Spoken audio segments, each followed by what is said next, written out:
Hey, family, how y'all doing? Welcome to another episode of Messages in the Madness with yours truly, Vernon Longhorn Davis. Yes, I am I am. That I am Vernon Longhorn Davis, one each, as we used to say in the Army. But I'm glad y'all are here. Thank you for coming through. It's Sunday. I'm here. You're here. Y'all know I look forward to doing this, and I'm looking forward to y'all joining me tonight because tonight is going to be something very special that we talk about. So I thank y'all again. Hope you've had a great and wonderful, fabulous week because guess what? I have. But then again, I say that every week because I look forward to making sure that every week is a great week. So thank y'all again for stopping in, popping in, dropping in. I appreciate y'all. Hey, Mr. Ned, how you doing? Yeah, glad to see you. But we I'm glad. I'm just happy to be here. If you notice my background, it is Mental Health Awareness Month. Let me turn. Yep, there it is. Mental Health Awareness Month. So we're going to kind of do a series this month on mental health awareness. Hey, daughter, good to see you. And I hope that you find it insightful and maybe take something from it and maybe you can help somebody else with it. Don't forget to hit like, love, share the message. I'd greatly appreciate that because yeah. Well, anyway, let's get into it tonight. So um yeah, we're going deep tonight. We're going to go in deep. We're talking about why men don't cry. That's the title of the show tonight. Why men don't cry and why that's killing us. Now look. Now look. I know the fellas just heard that and set up straight or straighten. They straighten themselves out like, oh no, not me. I ain't emotional. Calm down, bro. Calm down. Relax your jaw. Your lips is twitching. It's gonna be okay. Ladies, you know how when you ask a man how he feels about something and he hits you with the blank stare, like, yeah, that stare. Like you just asked him to defuse a bomb with a butter knife. Yeah, we're going to unpack that tonight. That's what we're going to do. Brother James, good to see you as always. So let's start with the obvious. Hey, baby sis, good to see you. Thank you for popping in, dropping in. Make sure you hit like or love, share the message. So let's start with the obvious. We were raised in a lie, flat out. Men, we were raised in a lie, a generational cultural lie that says real men don't cry. That's emotions, especially sadness, vulnerability, tenderness, or even weakness. Yeah, that's a lie that we were raised in. If you're a black man, a military man, or honestly, any man, you didn't just grow up hearing it, you breathed it. It was baked into everything around you. Stop crying before I give you something to cry about. How many of us heard that one? Man up, toughen up. Don't let them see you weak. That wasn't just discipline. That was emotional training, but the kind that untrained us. We were taught how to process pain. We were taught how to bury it. Yeah, we weren't taught how to process it. And man, it's been with us our whole lives. Hey, Brother Terry, good to see you. Miss Annette, good to see you. Brother James, good to see you as well. And I'll tell you this, what you bury doesn't go away. It festers. It just festers. It turns into silence and shame or anger and sometimes suicide. So let's look at the numbers real quick because this ain't just about being uncomfortable in your feelings. Men account for nearly 80% of suicides. Black men specifically are dying by suicide at increasing rates. And this often happens to the ones that are the strong ones. And they've been the strong ones for so long that they don't know who to turn to or what to turn to. They just turn inward and they give up. But they were the strong ones for a long time. Military veterans, the numbers are even higher. We're trained to endure, not to express. We survive war zones and then lose the battle in our own minds. Yeah, y'all, this is personal for me. I was there. I had the plan. I mentally wrote the note. I made peace with checking out. And you know what interrupted me?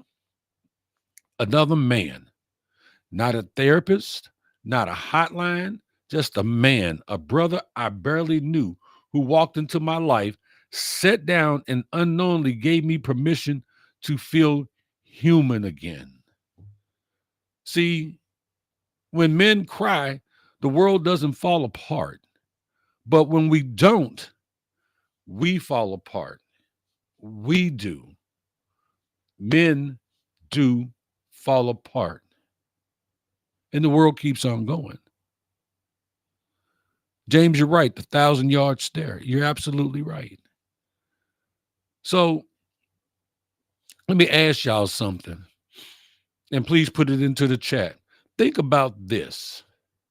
When was the last time you allowed yourself to just feel?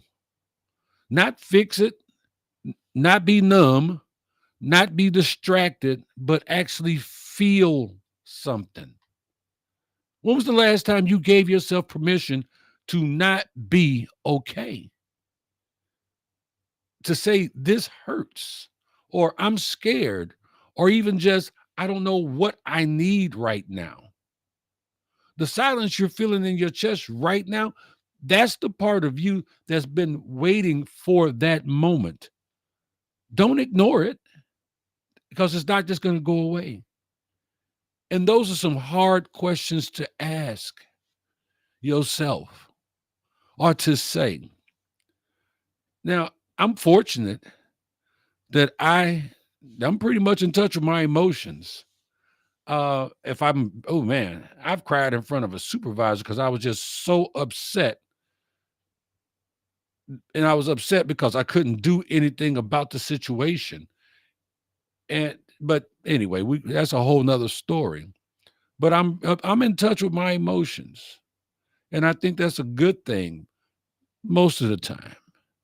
Roger, good to see you, my friend. Thanks for stopping in tonight. DC Fluffy says, I remember living in Topeka when I was 16, and one of our neighbors, Faye, was in her early 20s, and she had 2 or 3 sons, all under the age of 4. And I witnessed her at least twice punch one of them babies dead in the chest whenever they without crying. I recently saw someone on TikTok doing that to their young son. I think he was a police officer or fireman. That mess was so sad. Yes, that is sad. That is very sad. And I remember Faye. I do. So we've got to redefine what strength is. Because somewhere along the line, we started believing that being strong meant being emotionless.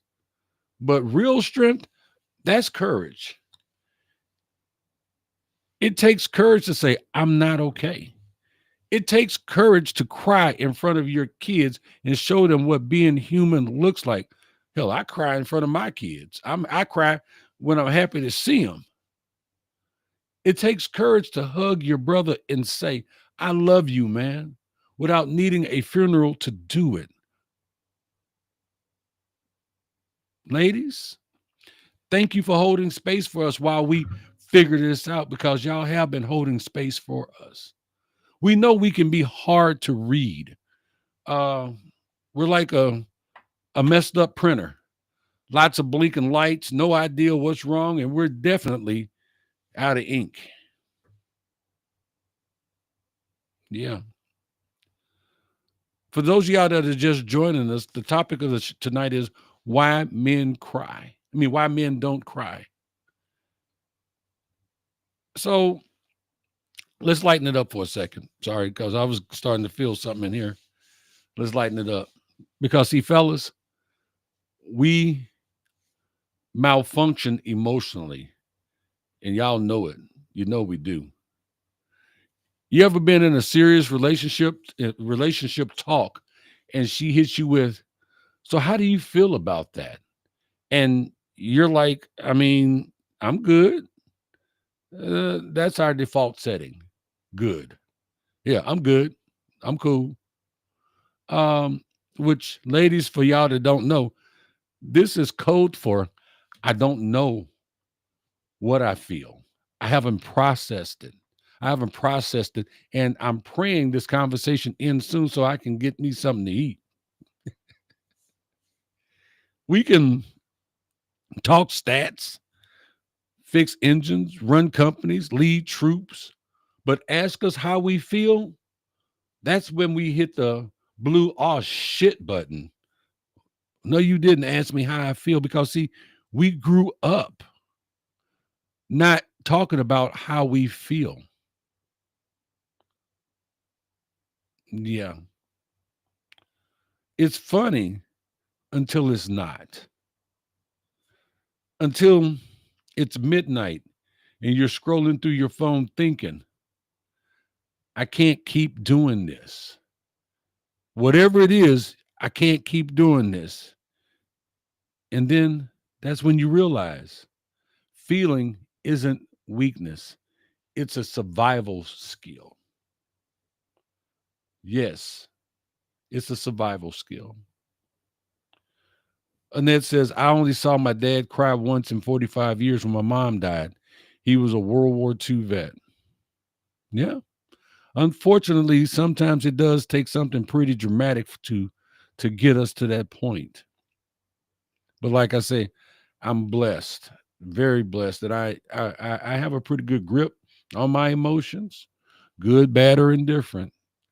I know what I feel, and being that is Mental Health Awareness Month, I really would like. I hope that more men will take the time to get in touch with what they really feel. So, what do we do about it? We start small. Talk to somebody, even if it's just a trusted friend. Name your emotions. Start by checking in with yourself each day. How you doing? No, how you doing? Am I sad? Am I mad? Am I tired? Am I numb? Am I happy? Am I glad? Cry when you need to. Yes, you. The man listening right now with the tough guy exterior and the broken little boy inside. Let it out. Let it out. Let that little boy out. And then model it for others. Your sons, your nephews, your boys at the barbershop. Let them see that strength includes softness, a little bit of tenderness, because we can't afford to keep dying behind a mask of masculinity. And that's what we're doing. We're doing that to ourselves. And it's not pretty. It's really not pretty. I where is the rest of my notes at? Okay. I got a little emotional writing this today because, like I say, I mean, I'm just being honest. I mean, I'm in touch, and I wrote this from the heart. So I want to slow this down for a second. Let's not rush past what we just walked through because, see, some of y'all just heard this whole talk and you're still holding your breath. Exhale, let it go, breathe out. Yeah, that part. Because for some of you, this is the first time you've ever let yourself think about the weight you've been carrying, the hot rocks, as we talked about the other day. Not because you're weak, but because you've been trained to believe that letting go means losing control. But let me tell you something, my brothers and my sisters, you were never supposed to carry it all alone. Fact. That pain in your chest you keep ignoring, that knot in your stomach, that tightness in your jaw every time somebody asks, are you okay? That ain't strength. That's storage. That's exactly what that is. That's storage. That's years of emotions backed up like traffic on I-70 at 5 o'clock. We've mastered the art of bottling, But bottles break, family. I know. I'm speaking from experience. I got I have stuff stuffed down and packed up in little boxes and hidden all over my brain, all over my mind, and all over my spirit. But I had to go back and start unbottling and unpackaging some of those things I have stuffed down. But this is what we as men do.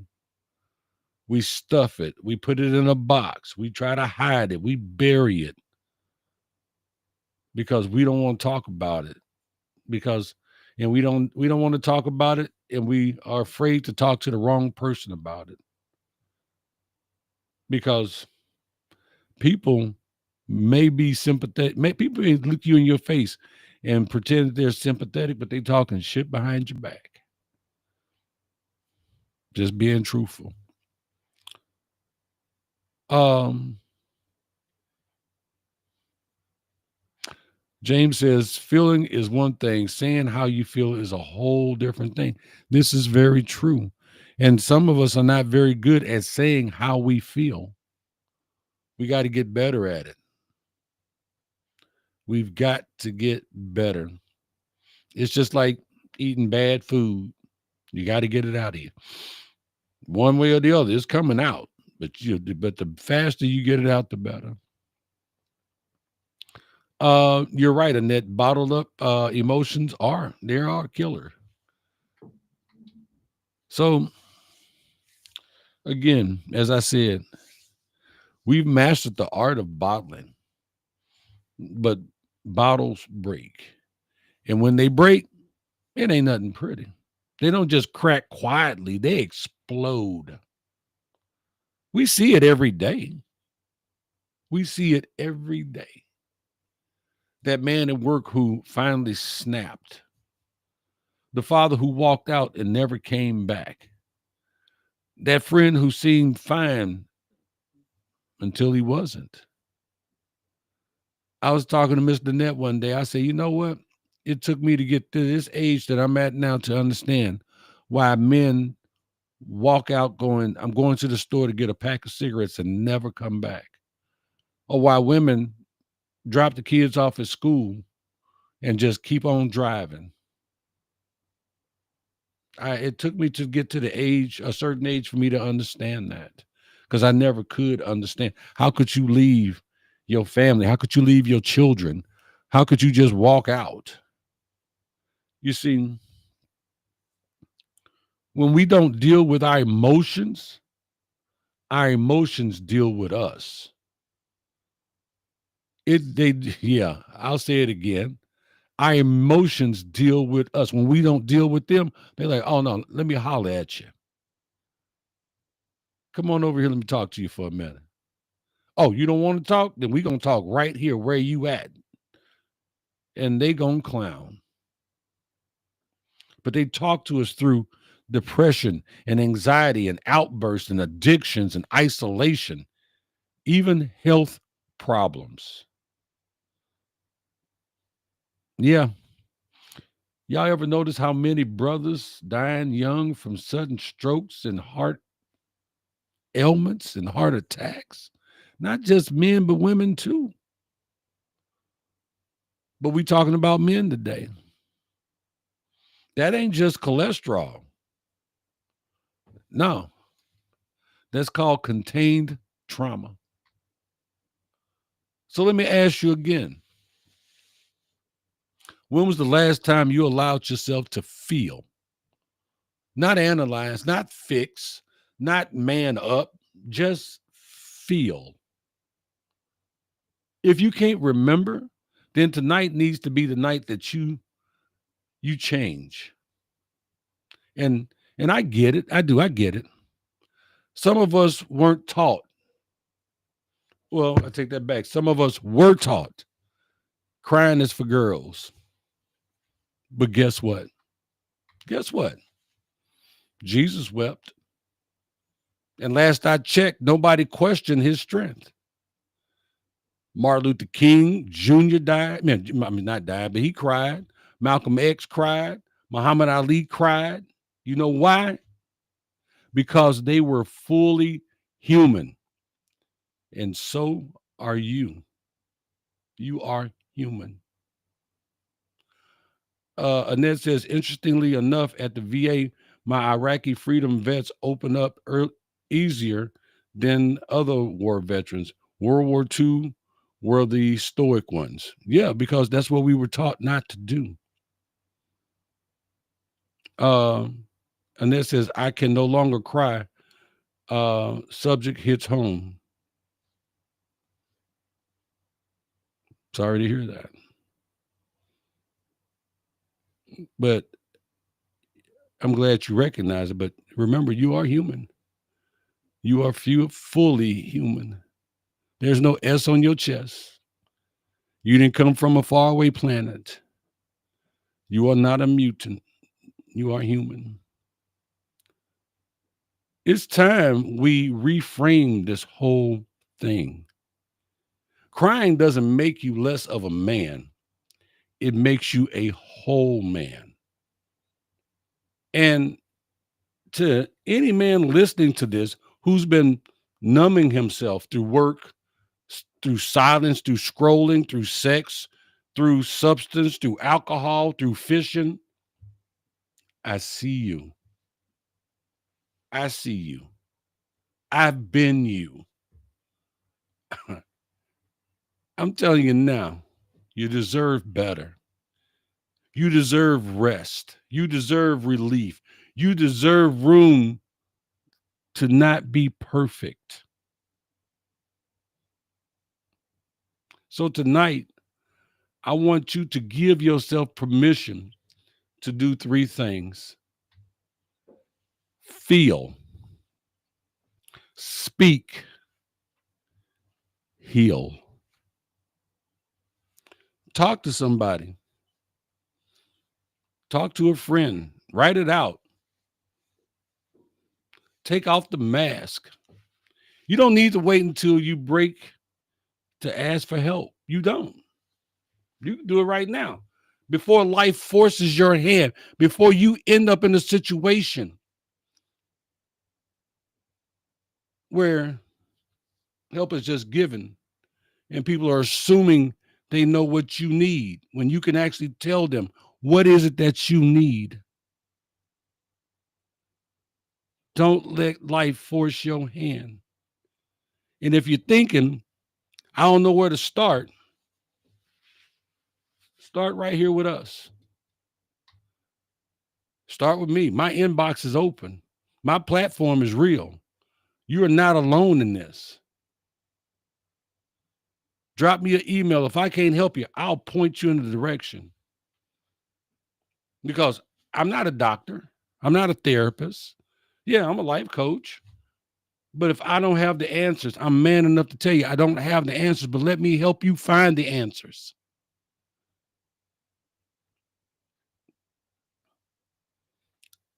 Hey, Laura G, good to see you. She said, best thing I've ever done for myself is haul my butt into therapy. Hardest job, but most satisfying job I've ever worked on. Congratulations. And it takes courage to say that out loud. Yeah, James, there's nothing wrong with fishing. I love fishing. I thought about going fishing today.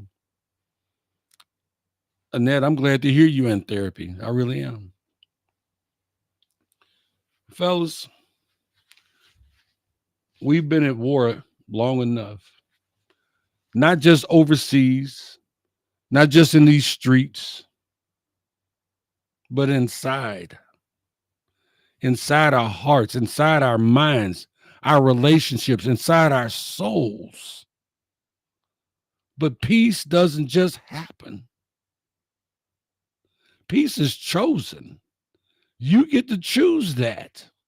It starts with one moment of truth by just saying to yourself, I'm tired of hiding. I know I got tired of hiding. And we've talked about that. At one point in time, I didn't like me. I didn't love me. But life changed. And here I am talking to you. I love me now. I love me some me. Roger says, I cry all the time as an adult. Didn't grow up, but didn't growing up, but I do now. Man, Roger, I'm right there with you, bro.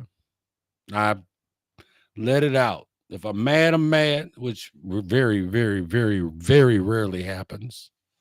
If I'm happy, I'm tears of joy. If I'm mad, I I can't keep that bottled in. The other day, I was upset about something I wanted, and I know it it was kind of petty, but it wasn't. It was something that I really wanted, but it frustrated me to the point to where I just needed to vent. And once I got through venting and a day went by, I was better. But I got it up and out of me. And again, sometimes we just need to talk about it. But peace doesn't just happen. Peace is chosen. It starts with that one moment of truth. I'm tired of hiding. Say it out loud.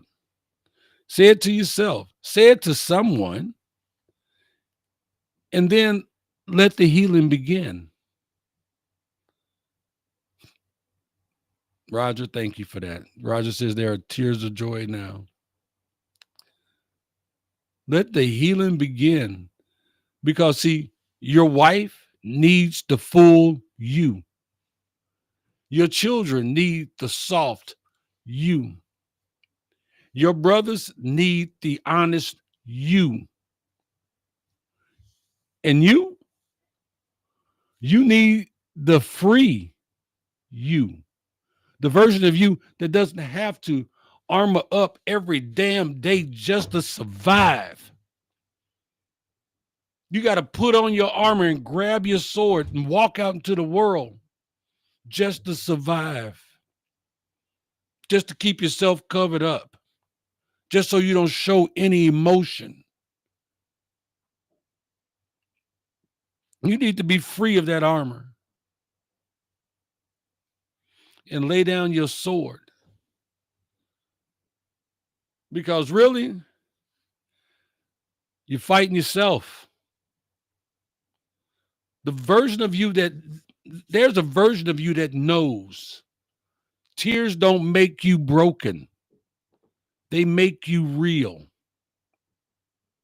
This ain't about being emotional, it's about being whole. It's and there's nothing more manly, more powerful, or more necessary than a man who's done running from his self.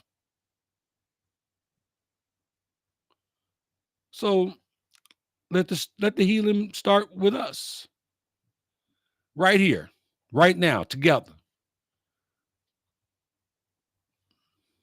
You can do it. You can do it. But you got to make that change. So, guys, for those of y'all that started late, the topic of our message tonight was why men don't cry. And it's killing us. We really do need to cry. And we do, whether you know it or not. Some of us just cry in the car. Or sometimes we cry when we sitting on the bank fishing. But we do. Guys, I'm Vernon Longhorn Davis. I love you. I see you. Keep living. And above all, keep showing up. Keep showing up for yourself.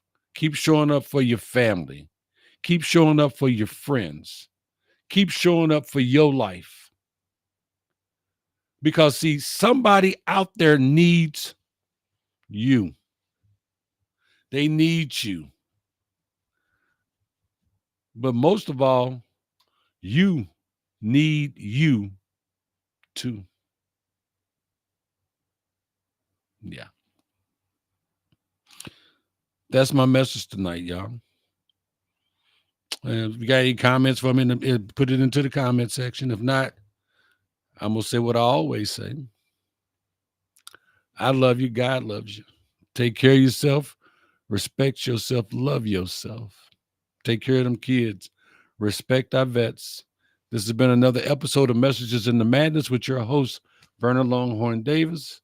God bless y'all. Until next Sunday, $2.